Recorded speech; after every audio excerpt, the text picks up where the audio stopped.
The first snowfall of the year is usually a beautiful and joyous celebration in the small ski town of Mammoth Lakes in California's Eastern Sierra. But the early October snow in 2013 was disheartening for the searchers of a missing Pennsylvania man. Hope was fading with the inevitable change in the season, and those close to Matthew Greene were starting to understand the grave reality that he may never be found. From more than 2,500 miles away, his loved ones experienced a tug-of-war between despair and optimism, feeling helpless across the country as they went through the motions of their daily lives. 3 months earlier in July, the 39-year-old high school math teacher dropped his car off at a Mammoth auto shop for repairs. He was visiting the area for the summer on a climbing vacation when the car blew a head gasket. The friends Greene was traveling with headed home as scheduled, and Greene planned to drive to Colorado to join other friends for more climbing as soon as his car was ready. Quote, "I may have to spend the rest of my life here in Mammoth," he texted to a friend as he got more and more frustrated with how long the repair was taking. He was anxious to get on with his trip. No one has heard from Greene since. He had last talked to his parents on July 16, 2013. He did not tell anyone his plans for the following day. He never picked up his car, his campsite was left tidy, and his credit cards and phone have not been used. The only clue, a few pages from a mountaineering guidebook, pointed towards the Minarets and the Ritter Range, a rugged mountain massive in the Ansel Adams Wilderness. At the time, Mammoth Lakes was experiencing sunshine and above-average temperatures. On July 29, 2013, Matthew Greene was reported missing, and his body has not been found in 3 years since. In 2013, more than 600,000 Americans were reported missing, according to the FBI's National Crime Information Center. At the end of the year, nearly 85,000 of those cases were still active. Matthew Greene is the only unsolved missing person case in the Mammoth Lakes. And in January 2014, Greene's family filed for a death certificate in Pennsylvania, but the case is still open with the Mammoth Lakes Police Department. Quote, "Most people assumed that Matt was a victim of some sort of climbing accident, a fall of some sort," end quote, says John Greco, Greene's good friend and climbing partner that met him in California. But all his friends agree that he was experienced. He was skilled and careful in the mountains. Born September 8th in 1973 to Robert and Patricia Greene, Matthew is the second of 4 children. He grew up in rural Pennsylvania, developing a love for the outdoors from a young age. He was a Boy Scout and often went hunting and fishing with his dad. Quote, "Growing up in the boondocks of Franklin Township was a blessing," end quote, Greene wrote in 1999 in a letter to his sister, Tiffany Minto, when he was in the Peace Corps. Quote, "I came out of there with independence, a love of nature, and the determination needed to succeed in track, school, or whatever," end quote. When they were kids, Greene would take Minto fishing and target shooting at the lake, where they'd stay until bugs feasted on their arms. They went hiking together often, even in the really cold winters common to the Northeast. Quote, "The ice didn't slow him down one bit," Minto said. Quote, "I struggled to keep up. Greene loved to run, competing on the track team in high school and running the Boston Marathon a few times as an adult. As the student speaker for his high school graduation, Greene urged his classmates to take chances. Quote, "The time has come to fulfill our current goals and to set new ones, to be conquered later," end quote, he said in a speech. Quote, "In our future travels and endeavors, no matter where they take us, we must not lose our youthful imagination. We must not be too scared to take risks, and most of all, we must live life to the fullest," end quote. Greene went on to study in Clemson University in South Carolina before transferring to and graduating from Pennsylvania State University. As a Peace Corps volunteer on a teaching assignment in Papua New Guinea from 1998 to 2001, he regularly wrote letters to his sister giving her advice on life, college, and relationships. Quote, "Any associations you have in your life can be lumped into one of these 3 categories: people who push you forward, people who drag you down, and people who do neither," end quote, he wrote. He also wrote to friends telling tales of his adventures, like walking 6 hours to fix a radio transceiver and an anti-city hiking tour, which was a 9-hour trek across dense bush and mountainous terrain, where he found himself, quote, "crossing a roaring 100-foot waterfall, wading through shallow rivers, carefully walking on top of scores of muddy mossy logs, ascending countless ridges, and descending countless valleys," end quote. In his letters, Greene not only gave accounts of his work and explorations, but he also contemplated life and its greater meaning. He wrote, quote, "It's a pitiful thing when people reach the point in their lives where passionate inclinations no longer win out over regular routine. I don't know why our minds always gravitate to reason. It's a nuisance, at least for me. It takes a lot of mental effort to give in to my passions. Though once I've devoted myself to them, I'm never plagued with regret."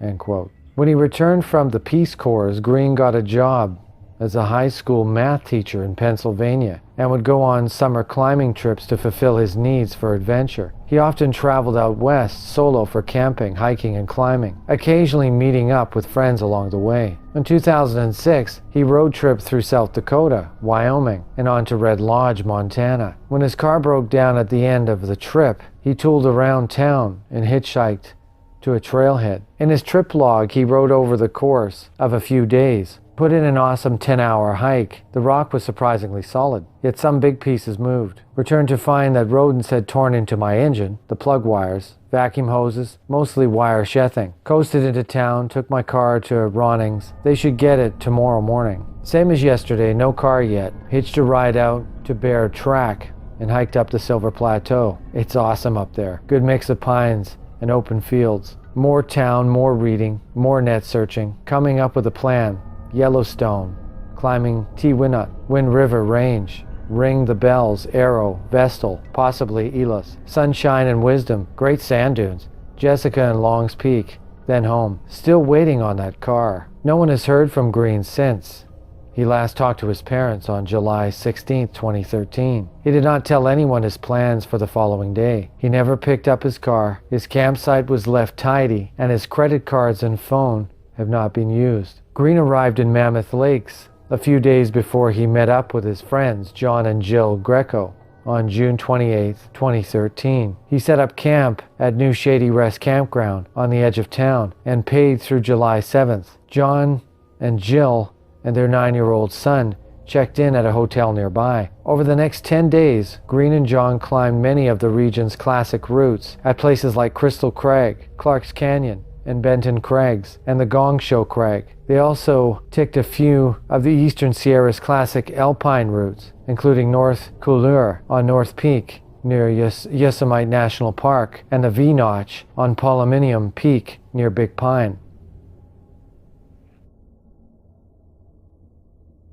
On previous trips, Greene kept a handwritten log of his climbs, sometimes elaborate and other times brief. He often checked and reported conditions on climbing websites. During this trip, he wrote on Summit Post, "Did the V-Notch on Saturday, July 6th. We easily crossed the Schrund via a snow bridge at the far left side. We studied the route well for signs of rockfall before committing, and only had one baseball-sized rock rocket down during our ascent. Tons of rocks were falling down the U-Notch though." During Greene's time in Mammoth, his Subaru was in and out of the auto repair shop. It would get fixed and then overheat driving up a steep grade and go back to the mechanic. It was finally diagnosed with a blown head gasket, which would take additional time to repair. July 7th. John and Jill were scheduled to leave Mammoth Lakes. John had a work meeting in Southern California the next day, and Matt planned to leave for Colorado to meet up with other friends. That morning, the whole group hiked to Emerald Lake in the Mammoth Lakes Basin, where they skipped rocks and enjoyed the morning at the lake before Matt continued up the trail to Mammoth Crest, and John and Jill headed down to their car to begin the drive south. It was the last time any of Matt's friends would ever see him. Quote, "As we were walking down the trail, I say to my husband, you know, he goes off like this and he doesn't tell anybody. If something happens to him, we're not going to know where to look." My husband says, "Yeah, and the bad thing about it is his car won't be at the trailhead." Even though Greene had planned to leave that day as well, his car was still in the shop. Quote, "He was fine with being stuck in Mammoth," Jill said. "It's not like he was in some remote backcountry area. There were shuttles to take you all over the place, and he thought it was only going to be a couple of days." Over the next 8 days, Greene continued to climb classic Sierra peaks and routes, checking in with John and Jill via text every few days. July 8th, Greene soloed Minaret, a 10,560-foot spire in the Ritter Range west of Mammoth Lake. July 9th, Greene headed north to climb Dana-Collier, a popular 1,200-foot ice route on a 13,000-foot peak near Yosemite National Park's eastern entrance. Later, he sent John an update. The Minaret took less than 6.5 hours round trip, but was scary, and the Dana-Collier was easy but fun and had the best ice of the trip. July 10th, a rest day. Greene called his parents and did some grocery shopping. On the 11th, he took the shuttle to Red's Meadow Valley to hike and climb in the Minarets and Ritter Range again. On the ride to the trailhead, he spoke with a Devil's Postpile maintenance worker. They talked about climbing Mount Ritter, Banner Peak, Clyde Minaret, and the cross-country hike between Adiza, Iceberg, Cecil, and Minaret Lakes. He was not sure of his itinerary for the day when he got off the shuttle at the Devil's Postpile trailhead, but he eventually climbed the 12,280-foot Clyde Minaret, the tallest of the Minaret's jagged peaks. On the 12th and the 15th, over the next few days, Greene hiked a cross-country route on Mammoth Crest, and he climbed Unicorn Peak in Yosemite's high country. July 16th, he went to Mammoth Lake's library to use the internet. He called his parents and the mechanic, and then sent a few text messages and made a small purchase at Rite Aid. He paid the campground for the night the next day.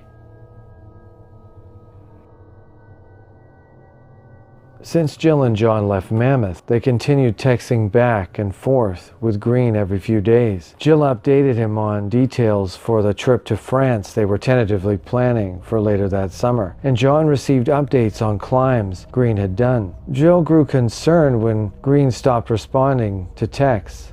Quote, "At first I didn't think anything about it," she said. "I texted him and didn't hear back. Then I phoned him and my husband sent him a text again. We didn't hear from him." July 21st. After 3 unpaid nights, the host at the campground reported that the abandoned campsite and suspicion of a missing or overdue person to the Mammoth Lakes Police Department. 2 MLPD officers responded to the call, visited the campground, and recorded the information on a police log. Campsite number 164 was left intact, but Greene had not returned to it. His neatly folded laundry was stored inside the tent, along with some gear. His food was in the bear box. Quote, "We can't really do a whole lot unless a missing person report is filed," said MLPD Detective Doug Hornbeck. Quote, "We'll get a name and the information, put it on a log, and that's as far as it goes," end quote. So the campsite was broken down. Greene's gear was put into storage, and new campers soon occupied the site. July 26th. Greene's mom expressed concern to her daughter that she hadn't heard from Matt. She'd been leaving messages that went unanswered. But Greene often went on long hikes and backpacking trips and didn't return messages immediately. Sometimes it would take him days or weeks to readjust to society after a good trek. He enjoyed the solitude of the wilderness and was not into technology. So Minto brushed off her mom's concerns, saying, quote, "He probably couldn't charge his phone or was spending some time in the backcountry," end quote. Jill knew that Greene could not use his car phone charger because his Subaru was still in the shop, so she thought maybe his phone was dead. Still, she knew that his lack of response was unusual, and she grew increasingly concerned when she didn't hear from him for 10 days. John called Tony Greene's friend that he was planning to meet in Colorado to see if Greene had arrived. Maybe he was spending time in the backcountry, Tony suggested. July 29th. 7 days after Greene's campsite was packed up and put into storage, Jill called the Norco Goodyear to inquire about the car. She was told it had been ready since July 18th. Greene had not responded to a message saying the car was ready, and he had not picked it up. Jill then called the Mammoth Lakes Welcome Center and talked to a ranger. She asked for someone to check on his campsite, and the ranger insisted she file a missing persons report. 13 days after Greene disappeared, he was officially reported missing. Greene was no stranger to climbing mountains.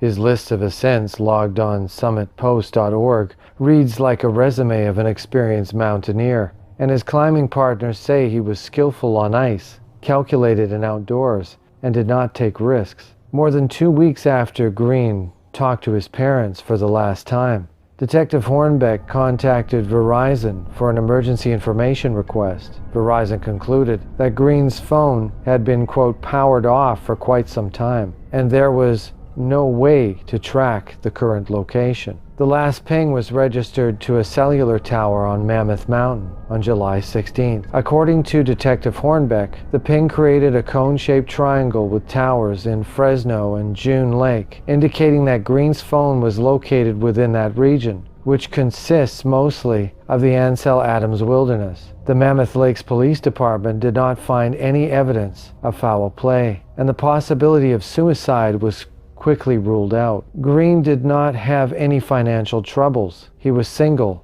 and showed no signs of depression. When the Grecos last saw him in Mammoth, Jill said he was his normal, optimistic self. On July 31st, Detective Hornbeck notified Bill Greene, who had no relation, at Mono County Sheriff's Search and Rescue. Typically, when a person is reported overdue in the mountains, SAR launches an investigation.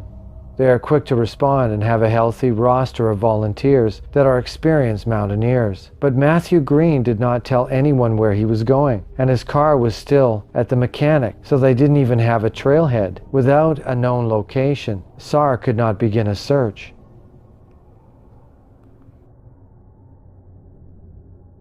Matthew Greene could have gone anywhere. Most of his equipment was stored in his car, which was parked outside the Norco Goodyear while waiting for repair, meaning he had access to his personal belongings 24 hours a day. From an inventory of the equipment left in his car and tent, friends were able to deduce what he was carrying with him. He was probably wearing a blue outdoor research ball cap, a black t-shirt over a long-sleeve green shirt, and mountaineering approach shoes.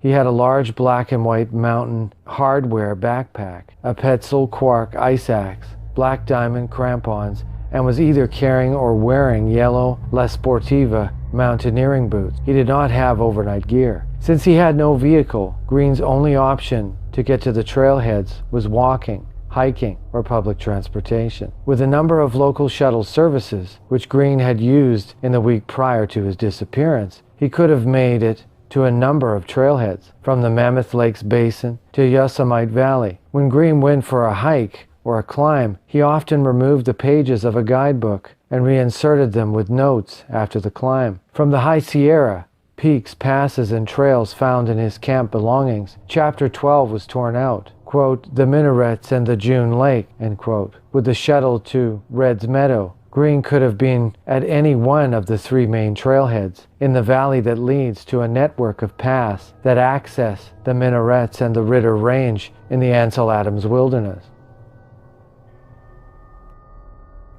The 231,533-acre wilderness area is located west of Mammoth Lakes and the Sierra Nevada Crest in Madera County. It shares a border with the Yosemite National Park to the north and the 581,000-acre John Muir Wilderness to the south. Though the region is popular for hiking, backpacking, and climbing, the mountain range is vast and rugged. He was probably wearing a blue outdoor research ball cap, a black t-shirt over a long-sleeve green shirt, and a mountaineering approach shoes. He had a large black and white mountain hardware backpack, a Petzl Quark ice axe, black diamond crampons, and was either carrying or wearing yellow La Sportiva mountaineering boots. He did not have overnight gear. Even though SAR could not launch a formal search without a known destination, they sent terms to Minaret region on training missions. They checked summit registers in the range, and a helicopter team did a flyover. Detective Hornbeck worked with the U.S. Forest Service to contact people with overnight wilderness permits for the region. If anyone spoke with Greene on the trail or shuttle or gave him a ride, they have not come forward, or they do not know that he is missing.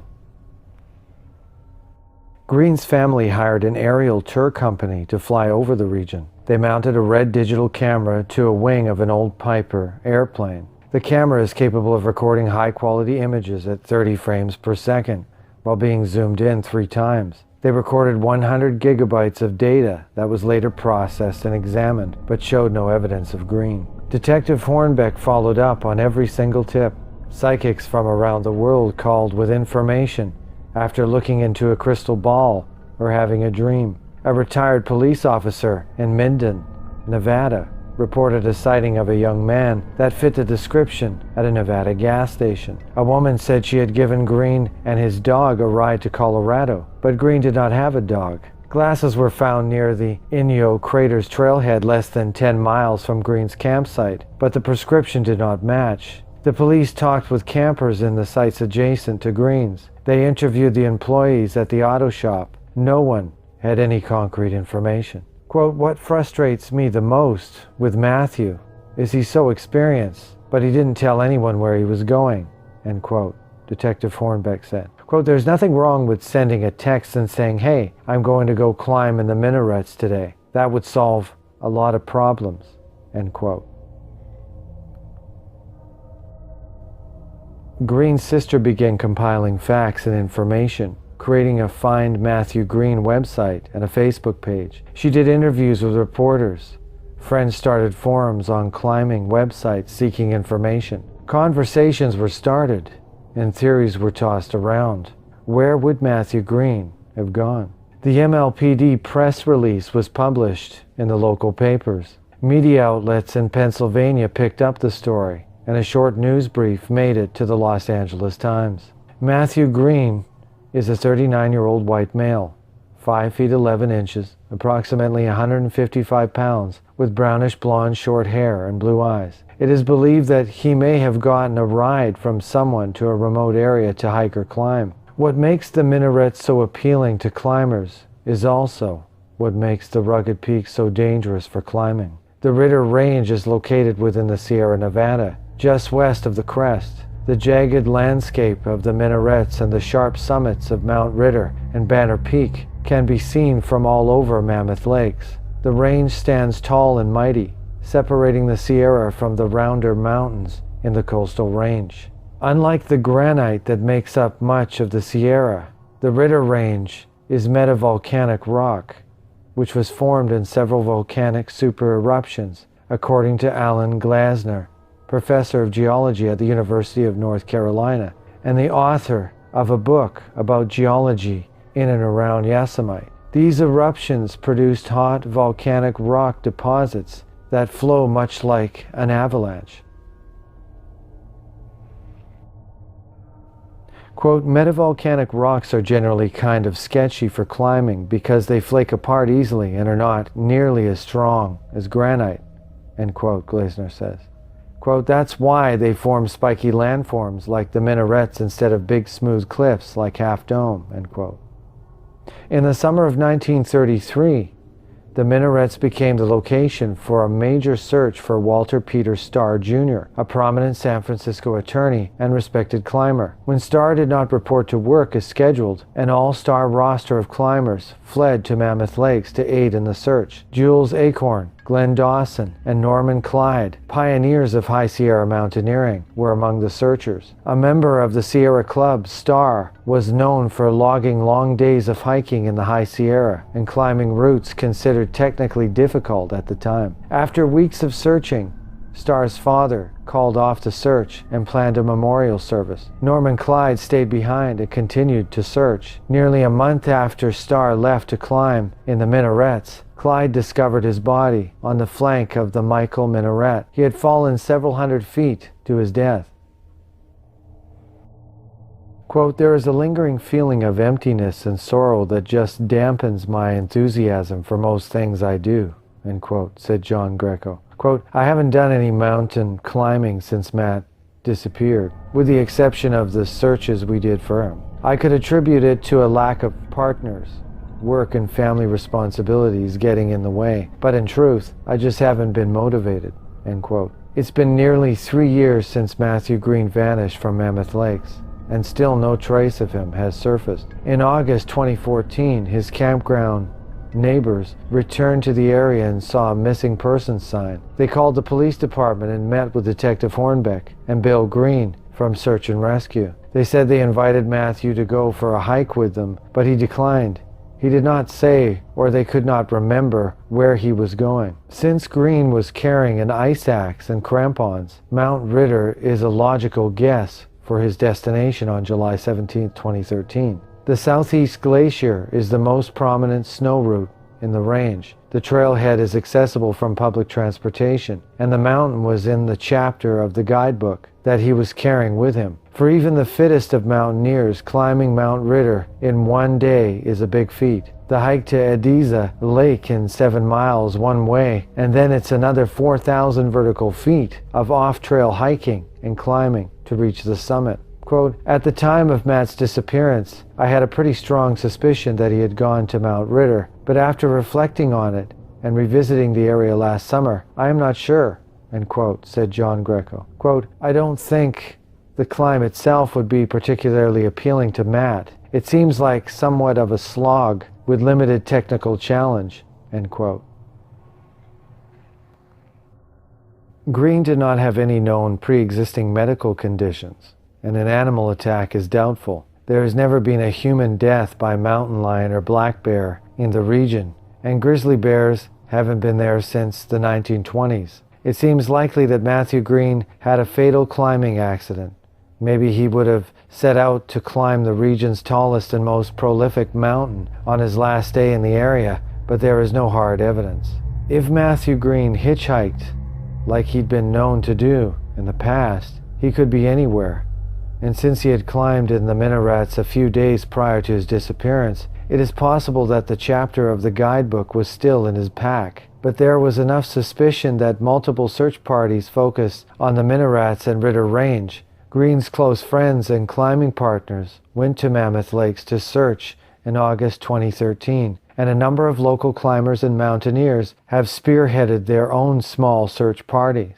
Dean Rasno, a former SAR member, has spent nearly 30 days searching for Greene.